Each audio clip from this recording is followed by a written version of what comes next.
Hello students, কেমন আছো তোমরা? আশা করি তোমরা সবাই খুব ভালো আছো।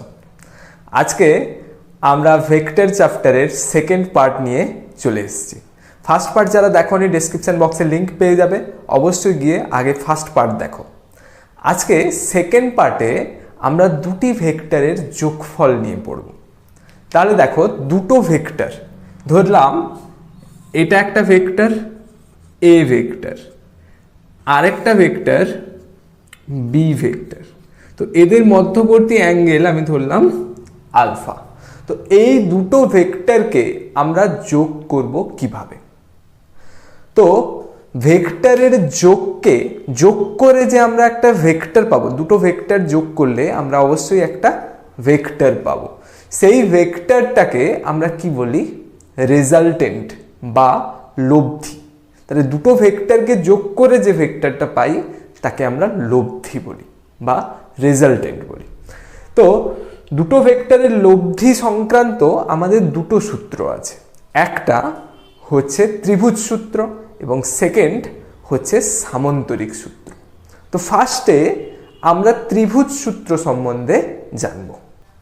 তাহলে ত্রিভুজ সূত্র কি বলছে? একটি ত্রিভুজের ক্রমানুসারে গৃহীত দুটি বাহু যদি দুটি ভেক্টরকে মান ও দিকে সূচিত করে, তাহলে বিপরীত ক্রমে গৃহীত তৃতীয় বাহুটি তাদের লব্ধিকে মান ও দিকে সূচিত করবে। তো অনেকেই তোমরা এই জিনিসটা কিছুই বুঝতে পারলে না। যখন আমি ব্যাখ্যা করব ছবি এঁকে, তখনই তোমরা বুঝতে পারবে। চলো শুরু করি। তাহলে দেখো, ধরলাম একটা ত্রিভুজ আছে। এটা একটা ত্রিভুজ এ বি সি। এই এ বি সি ত্রিভুজের এ বি বাহু যদি একটা ভেক্টর হয় এরকম, তো এখানে মাঝখানে ভেক্টর সাইন দিচ্ছি কেন? কারণ যদি সামনের দিকে দিই তাহলে পয়েন্টের সাথে ওটা তীর চিহ্নটা গুলিয়ে যাবে। তাই যখন কোনো ত্রিভুজ বা সামন্তরিকে দেখানো হয় ভেক্টরটাকে, তো মাঝখানে দেওয়া হয়। তাহলে দেখো, এ বি একটা vector A vector, B C একটা ভেক্টর বি ভেক্টর। দেখো, এটা কিন্তু একই দিকে আছে। একই দিকে মানে দেখো, এটাকে আমি অ্যান্টি ক্লকওয়াইজ বলতে পারি। অ্যান্টি ক্লকওয়াইজ হচ্ছে না, দেখো এটা যেদিকে বিটাও সেই দিকে। তো ক্রমানুসারে গৃহীত দুটি বাহু বলতে একই দিকে বোঝাচ্ছে। মানে যদি আমি অ্যান্টি ক্লকওয়াইজ নিই তাহলে অ্যান্টি ক্লকওয়াইজ, যদি ক্লকওয়াইজ নিই তাহলে ক্লকওয়াইজ। তাহলে এ আর বি এর অভিমুখ একই দিকে হবে। তো ক্রমানুসারে গৃহীত দুটি বাহু যদি দুটি ভেক্টরকে মান, মানে এদের দৈর্ঘ্যটা মানকে বোঝাচ্ছে। আমরা জানি জ্যামিতিকভাবে যখন ভেক্টরকে দেখিয়েছিলাম যে যত বড় হবে দৈর্ঘ্যটা তত মান বেশি হবে। তাহলে এটা এ ভেক্টর, এটা হচ্ছে বি ভেক্টর। সরি, এখানে আমি বড় হাতে দিয়ে ফেলেছি। তো এ ভেক্টর বি ভেক্টর, তাহলে ক্রমানুসারে গৃহীত তৃতীয় বাহুটি বিপরীত ক্রমে। তাহলে এসি বাহুটাকে আমরা বিপরীত ক্রমে নিব। মানে এটা যে আমরা অ্যান্টি ক্লকওয়াইজ নিচ্ছিলাম সেটাকে আমি ক্লকওয়াইজ নিব। দেখো, ভালো করে দেখো, এটা কিন্তু ক্লকওয়াইজ নিচ্ছি। তাহলে যদি এরকম নিই তাহলে এটাকে আমি সি ভেক্টর দিয়ে ডিনোট করতে পারি। তাহলে কি বললো আরেকবার ভালো করে বলে দিচ্ছি। দেখো, কোনো ত্রিভুজের, এখানে এ বি সি ত্রিভুজের ক্রমানুসারে গৃহীত দুটি বাহু, এখানে এ বাহু এ ভেক্টর আর বি ভেক্টর, মানে এ বি বাহু আর বিসি বাহু, ক্রমানুসারে গৃহীত দুটি বাহু যদি দুটি ভেক্টরকে মান ও দিকে সূচিত করে, মানে এ ভেক্টর একটা বি ভেক্টর একটা, মান ও দিকে সূচিত করে, তাহলে বিপরীত ক্রমে গৃহীত, অর্থাৎ বিপরীত ক্রমে মানে এসি বাহুর কথা বলা হচ্ছে, বিপরীত ক্রমে গৃহীত তৃতীয় বাহুটি এসি বাহুটি উক্ত ভেক্টর দুটির লব্ধির মানকে প্রকাশ করে।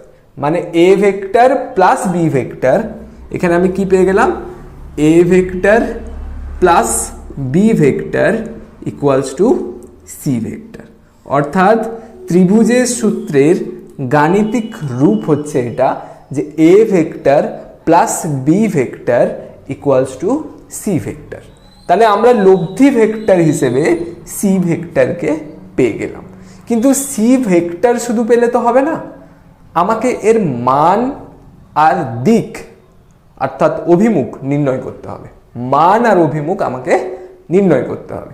তাহলে সি ভেক্টরের মান ও অভিমুখ এবার আমরা নির্ণয় করব। সি ভেক্টরের মান ও অভিমুখ আমরা নির্ণয় করব। তাহলে আমি এখানে বলতে পারি যে এ ভেক্টর এর মান, এ ভেক্টরের মান আমরা কি বলতে পারি, এ ভেক্টরের মড। তো এ ভেক্টরের মডকে আমরা শুধু এ বলতে পারি, তাহলে এ হলো এর মান। সেই রকম বি ভেক্টর এর মান কত হবে, বি ভেক্টরের মড অর্থাৎ শুধু বি। সি ভেক্টরের মান আমরা কি ধরবো, সি ভেক্টরের মড। তো সি ভেক্টরের মড শুধু সি। এবার আমরা কি করব, সি বিন্দু থেকে এ বি এর বর্ধিতাংশের উপর লম্ব টেনে দেব। তাহলে সি বিন্দু থেকে এ বির বর্ধিতাংশের উপর লম্ব টেনে দিলাম, এটা হচ্ছে 90 ডিগ্রি।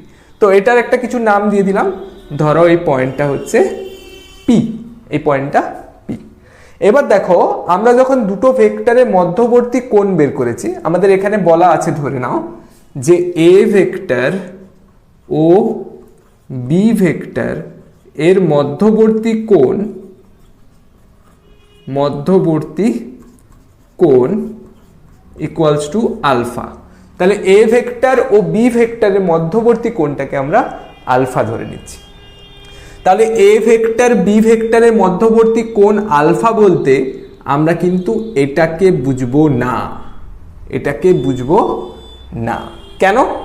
দেখো এ ভেক্টরের অভিমুখটা এদিকে, মানে হেডটা থাকবে এখানে, আর বি ভেক্টরের অভিমুখটা এদিকে, তার মানে হেডটা থাকবে এখানে। আমরা জানি এখানে কি হয়ে যাচ্ছে, বি পয়েন্টে হেড, একটা ভেক্টরের হেড আর একটা ভেক্টরের টেল।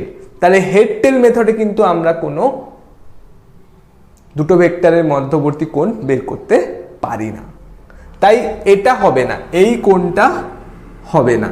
তাহলে কি করে করব না, এই এ ভেক্টরকে যদি সামনের দিকে শিফট করে নিই, এ ভেক্টরকে যদি সামনের দিকে শিফট করে নিই, তাহলে এ ভেক্টর যদি এখানে চলে আসে, এই কোণটা তখন আলফা হয়ে যাবে। কেন না, যখন এ ভেক্টর এদিকে চলে আসছে তখন একটার টেল আরেকটার টেলের সাথে মিলে যাচ্ছে। তো আমরা পড়েছিলাম হেড হেড মেথড এবং টেল টেল মেথড। যখন দুটো টেল একটা পয়েন্টে থাকবে তখন তার মধ্যবর্তী কোণ কিন্তু আমরা সহজে নির্ণয় করতে পারি। তাই এখানে এ ও বি এর মধ্যবর্তী কোণ কিন্তু এখানে আলফা সিবিপি এই কোণকে বোঝাচ্ছে। এবার এখান থেকে আমি দেখতে পাচ্ছি যে সিপিবি একটা সমকোণী ত্রিভুজ, সিপিবি একটি সমকোণী ত্রিভুজ। তো এখান থেকে আমি সাইন আলফার ভ্যালু বের করতে পারবো। সাইন আলফা, যে কোনো জিনিসের সাইন কি হয়, লম্ব বাই অতিভুজ। তো এখানে লম্ব হচ্ছে সিপি, লম্ব হচ্ছে সিপি, আর অতিভুজ হচ্ছে বিসি।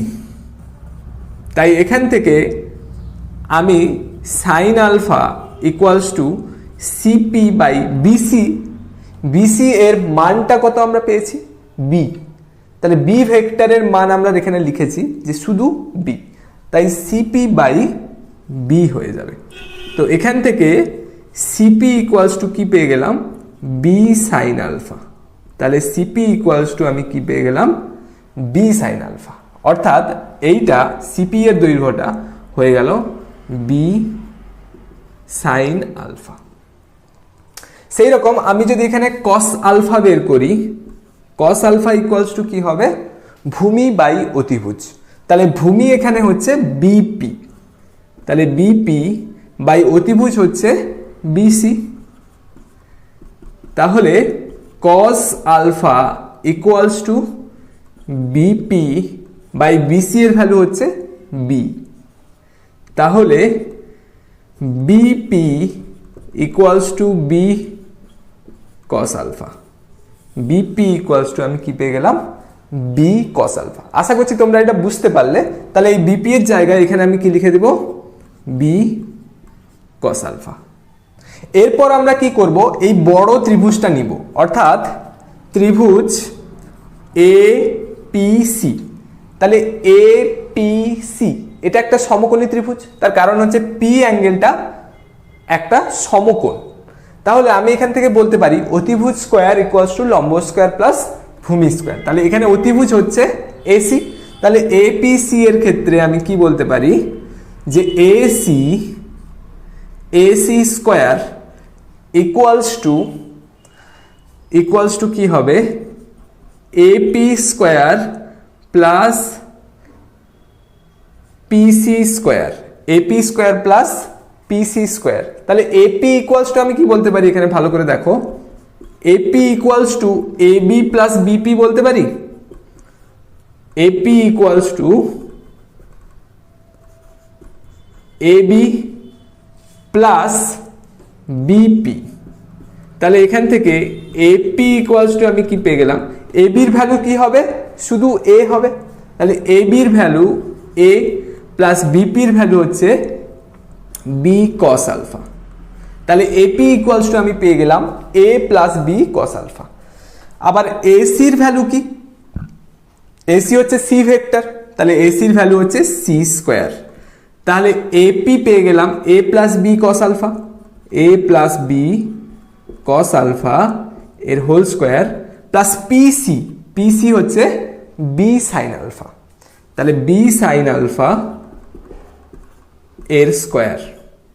তাহলে এখান থেকে আমি কি পাচ্ছি দেখো, C square equals to A square plus 2ab cos alpha plus B square cos square alpha plus B square sine square alpha. তো আশা করি বুঝতে পেরেছো, এ প্লাস বি হোল স্কোয়ারের ফর্মুলায় ফেললাম, তারপর এটাকে শুধু স্কোয়ার করেছি। এইবার এইখান থেকে দেখো, এই দুটো থেকে আমি যদি বি স্কোয়ারকে কমন নিয়ে দিই, তাহলে sine square plus cos square alpha আসবে। তাহলে আমরা জানি sine square theta plus cos square theta equals to 1 হয়। তাহলে এখান থেকে আমি পেয়ে যাব C square equals to A square plus 2ab cos alpha plus B square যদি কমন নিই তাহলে sine square alpha plus cos square alpha. তাহলে sine square alpha plus cos square alpha কত হয়, 1 হয়। তাহলে 1 হলে আমি একে সাজিয়ে লিখতে পারি c square equals to A square plus B square plus 2ab cos alpha. তাহলে সি স্কোয়ারের ভ্যালু আমরা এটা পেয়ে গেলাম। তো সি স্কোয়ারের ভ্যালু যদি এটা পাই, সেখান থেকে সি কত পাবো, সি ইকুয়ালস টু পাবো রুট আন্ডার এ square plus B square plus 2ab cos alpha. তাহলে এই যে ভ্যালুটা পেলাম সি এর, তো এটাই হচ্ছে এই লব্ধি ভেক্টর, সি হচ্ছে লব্ধি ভেক্টর, তার মানের ফর্মুলা।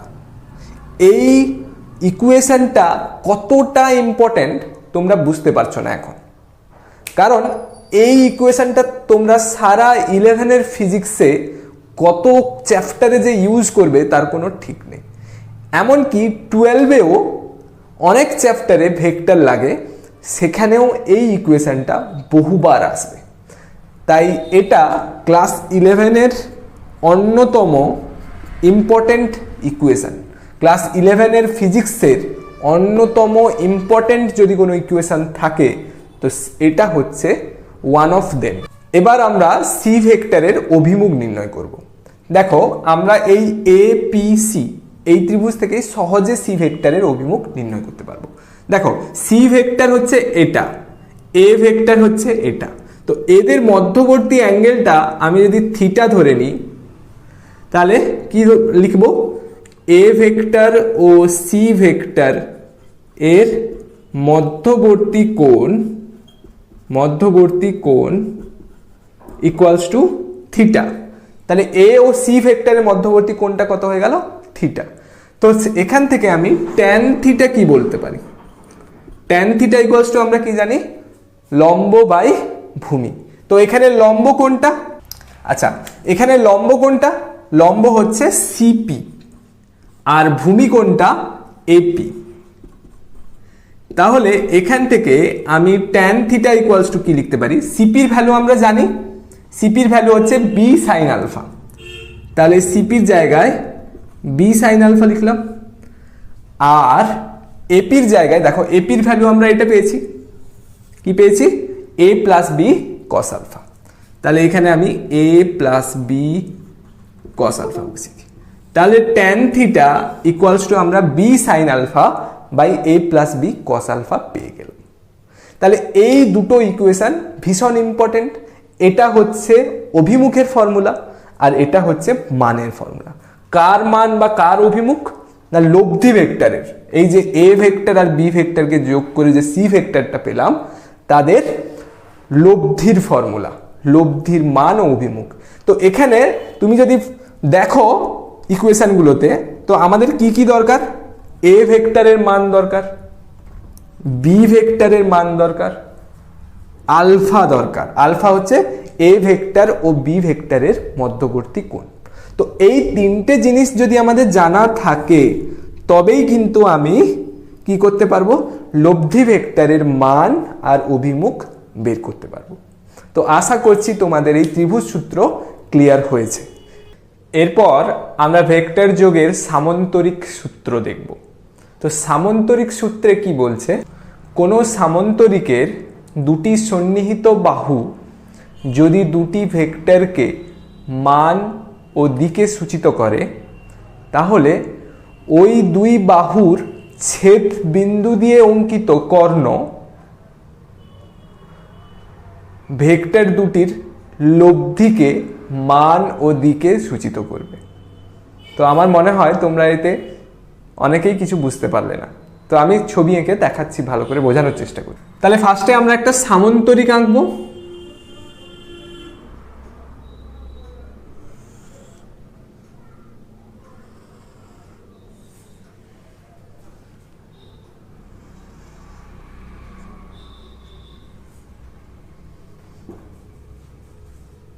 তাহলে এই হলো একটা সামন্তরিক। ধরো এ বি সি ডি, এটা একটা সামন্তরিক। তাহলে সামন্তরিকের দুটি সন্নিহিত বাহু, তাহলে এ বি একটা বাহু আর এডি একটা বাহু। তাহলে এ বি বাহুকে আমি কি বলছি? এ ভেক্টর বলছি। আর এডি বাহুকে কি বলছি? বি ভেক্টর বলছি। এটা হচ্ছে বি ভেক্টর। তাহলে এই দুই বাহুর, এই দুটি সন্নিহিত বাহুর যে ছেদ বিন্দু, তাহলে ছেদ বিন্দু কোনটা? পয়েন্ট এ হচ্ছে ছেদ বিন্দু। তাহলে এই ছেদ বিন্দু দিয়ে যে আমি কর্ণটা আঁকবো, এসি কর্ণ, এই কর্ণটা কি করবে?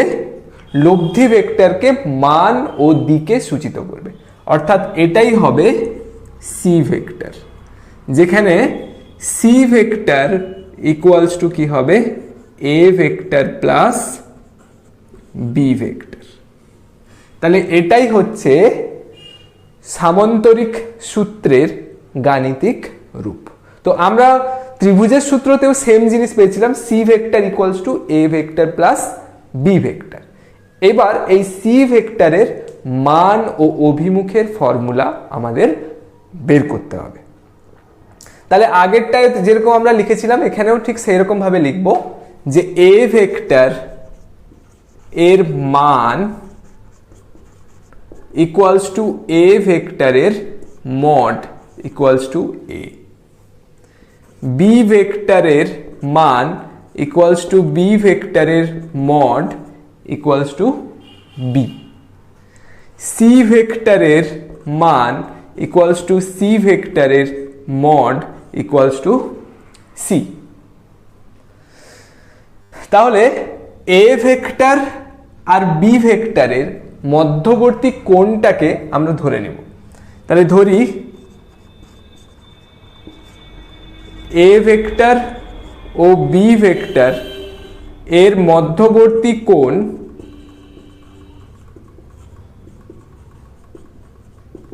Equals to alpha. তাহলে আলফা এখানে কোনটা দেখো? A vector B vector. তাহলে একটা টেল আরেকটা টেলের সাথে মিশেছে, তার মানে আমরা এই অ্যাঙ্গেলটাই নেব, এই অ্যাঙ্গেলটা হচ্ছে আলফা, এই অ্যাঙ্গেলটা আমাদের আলফা নিলাম। এইবার দেখো আমাদের যদি বি ভেক্টর এটা হয়, আমরা কিভাবে সামান্তরিক সূত্রকে ত্রিভুজের সূত্র বানিয়ে নিচ্ছি তোমরা ভালো করে দেখো। আমাদের যদি বি ভেক্টর এটা হয়, সমান্তরালভাবে সরিয়ে আমি বি ভেক্টরকে এখানে নিয়ে যেতে পারি। বুঝতে পারলে না তোমরা? দেখো আমি আগের ক্লাসে বলেছিলাম যে ভেক্টরকে আমরা সমান্তরালভাবে যে কোনো জায়গায় সরিয়ে নিয়ে যেতে পারি। তাহলে এটা যদি বি ভেক্টর হয়, মানে এডি বাহুটা যদি বি ভেক্টর হয়, তাহলে বিসি বাহুটা বি ভেক্টর কেন হবে না? আমরা জানি সামান্তরিকের বাহুগুলো পরস্পর সমান্তরাল, দুটো বিপরীত বাহু পরস্পর সমান ও সমান্তরাল। তাহলে বি ভেক্টর যদি এডি হয়, তো এডি কে সমান্তরালভাবে সরিয়ে বিসির জায়গায় নিয়ে যেতে পারি? অবশ্যই পারি। তাহলে আমরা বি ভেক্টরটাকে এখানে নিয়ে চলে এলাম। তাহলে দেখো এখন এ বি সি ত্রিভুজ হয়ে গেছে। এ ভেক্টর এ বি বাহু এ ভেক্টর, বিসি বাহু বি ভেক্টর, এসি বাহু সি ভেক্টর। আর এটাকে আমি যদি বাড়িয়ে এখানে লম্ব টেনে দিই, এটাকে পি নাম দিয়ে দিই, তাহলে এই অ্যাঙ্গেলটা যেহেতু এখানে আলফা, এটাও যেহেতু এটা সমান্তরাল, সমান্তরাল হলে এটা কি হবে? অনুরূপ বাহু হয়ে যাবে না? তাহলে এটা আলফা কিন্তু এই কোণটা হয়ে যাবে। তাহলে ঠিক আমরা ত্রিভুজের সূত্রতে যেভাবে প্রমাণ করেছিলাম এখানেও সেইভাবে প্রমাণ করব। তাহলে ঠিক যেভাবে আমরা ত্রিভুজের সূত্রে করেছি সেইভাবে এগাচ্ছি। তাহলে ফার্স্টে আমরা সাইন আলফা বের করেছিলাম। সাইন আলফা ইকুয়ালস টু কি পেয়েছিলাম? লম্ব বাই অতিভুজ, তাহলে সিপি বাই বিসি, বা সিপি এর জায়গায় আমি কি লিখতে পারি? সিপি এর জায়গায় সিপি লিখবো, বিসি এর জায়গায় শুধু বি। তাহলে সাইন আলফা, তাহলে CP equals to B sine alpha. তাহলে CP equals to B sine alpha পেয়ে গেলাম। সেই রকম ভাবে আমরা BP equals to cos alpha পেয়ে গেছিলাম, তাই না? বিপি ইকুয়ালস টু আমরা বি কস আলফা পেয়েছিলাম। যারা ত্রিভুজের সূত্র পাঠটা দেখোনি ওরা ত্রিভুজের সূত্র পাঠটা দেখো, ওখানে আমরা বি কস আলফা পেয়েছিলাম। তাহলে এটা যদি এ কস বি কস আলফা আর বি সাইন আলফা পেয়ে যাই, তাহলে এখান থেকে আমরা কি বলতে পারি যে ত্রিভুজ বিপিসি, এই ত্রিভুজের ক্ষেত্রে সিপির দৈর্ঘ্যটা কত? সিপি ইকুয়ালস টু আমরা বলতে পারি এ বি প্লাস বিপি। তাহলে এ বি প্লাস বিপি। তাহলে এ বির দৈর্ঘ্য হচ্ছে এ ভেক্টরের মান হচ্ছে এ, সেই জন্য এ বির দৈর্ঘ্যটা এ, আর বিপির দৈর্ঘ্য হচ্ছে বি কস আলফা। তাহলে সিপি ইকুয়ালস টু আমরা পেয়ে গেছি। এইবার আমরা যদি বড় ত্রিভুজটা দেখি, তাহলে কোন ত্রিভুজটা দেখব? A P C. তাহলে ত্রিভুজ এ পি সি একটা সমকোণী ত্রিভুজ, কারণ এইখানে পি অ্যাঙ্গেলটা হচ্ছে 90 ডিগ্রি। তাহলে সমকোণী ত্রিভুজের ক্ষেত্রে আমরা জানি যে অতিভুজ স্কোয়ার ইকুয়ালস টু লম্ব স্কোয়ার প্লাস ভূমি স্কোয়ার। তাহলে A C square equals to AP square plus PC square. তাহলে এসির জায়গায় আমি সি লিখবো, তাহলে সি স্কোয়ার ইকুয়ালস টু এপির জায়গায় a plus B cos alpha. তাহলে a plus B cos alpha এর হোল স্কোয়ার, প্লাস পিসি হচ্ছে বি সাইন আলফা এর হোল স্কোয়ার। তাহলে এখান থেকে আমি কি পেলাম যে c square equals to A square plus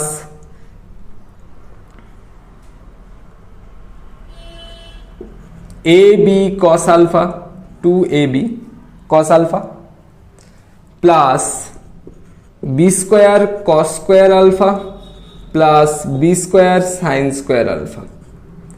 তাহলে এখান থেকে C square equals to A square plus 2ab cos alpha plus B square যদি আমি কমন নিয়ে নিই তাহলে sine square alpha plus cos square alpha. তাহলে sine square alpha plus cos square alpha কত হয়? 1 হয়। তাহলে আমি ফাইনালি এখানে পেয়ে যাচ্ছি c square equals to A square plus B square plus 2ab cos alpha. তো এখান থেকে আমি বলতে পারি c equals to root under A square plus B square plus 2ab cos alpha. তাহলে লব্ধি ভেক্টরের যে ফর্মুলাটা পেলাম, লব্ধি ভেক্টরের মানের যে ফর্মুলা, সেখানে আমরা কি পেলাম? C equals to root a square plus B square plus 2ab cos alpha. তো আমরা ত্রিভুজের সূত্র হোক বা সামান্তরিকের সূত্র হোক, দুটো জায়গাতেই কিন্তু আমরা সেম ফর্মুলা পেয়েছি, c equals to root a square plus B square plus 2ab cos alpha. তাহলে ত্রিভুজ এপিসি এর ক্ষেত্রে আমি যদি দেখো, ত্রিভুজ এ পি সি, এই ত্রিভুজের ক্ষেত্রে দেখো এখানে সি ভেক্টর হচ্ছে এসি আর এ ভেক্টর হচ্ছে এবি বা এপি বলতে পারো। তো এই যে অ্যাঙ্গেলটা, এইটাকে আমরা থিটা ধরে নেব। তাহলে থিটা কার কার মধ্যে অ্যাঙ্গেল? এ ভেক্টর ও সি ভেক্টর। তাহলে এ ভেক্টর ও সি ভেক্টর এর মধ্যবর্তী কোণ ইকুয়ালস টু কত না থিটা। এর মধ্যবর্তী কোণ হচ্ছে থিটা। তাহলে ট্যান থিটা ইকুয়ালস টু আমি কি পেয়ে যাব? ট্যান থিটা ইকুয়ালস টু আমরা জানি ট্যান থিটা হয় লম্ব বাই ভূমি। তাহলে লম্ব হচ্ছে সিপি, লম্ব সিপি বাই ভূমি হচ্ছে এপি। তাহলে এখান থেকে ট্যান থিটা ইকুয়ালস টু বলতে পারি সিপি, সিপি হচ্ছে B sine alpha by a plus B cos alpha. B sine alpha by a plus B cos alpha, এটা হচ্ছে অভিমুখের ফর্মুলা। লব্ধি ভেক্টরের অভিমুখ মান দুটোই আমরা পেয়ে গেলাম। তো আজকের ক্লাসে আমরা এই দুটো জিনিস পড়লাম, ত্রিভুজের সূত্র এবং সামান্তরিকের সূত্রের গাণিতিক রূপ, অর্থাৎ আমরা দুটো ভেক্টরের যোগফল বা লব্ধি নির্ণয় করলাম। নেক্সট ক্লাসে আমরা এই দুটো ফর্মুলার উপর প্রচুর অঙ্ক করব। আশা করি তোমাদের এই ভিডিওটা ভালো লাগলো। যদি ভালো লাগে কমেন্ট করে অবশ্যই জানাও, আর শেয়ার করতে ভুলো না। Thank you for watching this video.